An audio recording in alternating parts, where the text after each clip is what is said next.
Pozdrav svima, ja sam Nemanja. U ovom klipu ću vam pokazati kako da izradite jedan diodni most velike jačine. Ovo sam ja radio po narudžbi jednom čoveku za CO2 aparat. Vidite, to su iskirne diode BY344, znači BY344, kako god. One su nekih 100 ampera, ja mislim, komad. S aluminijumskim hladnjacima. Te kako se to sve povezuje. 2,5 kvadrata žica.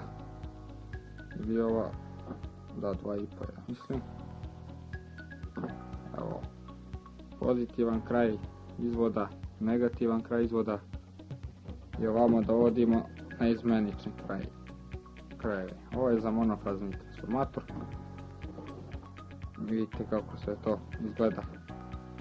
Naravno, ovo može za punjače akumulatora, ovo je dosta jako, može za CO2 aparate, može za startere automobila, znači za šta hoćete. Koga zanima gdje može nabaviti ove diode, kako ih sklopiti, kako povezati, nek se javi u komentaru, prijavite se na kanal, lajkujte, šerujte i vidimo se do sljedećeg klipa. Pozdrav!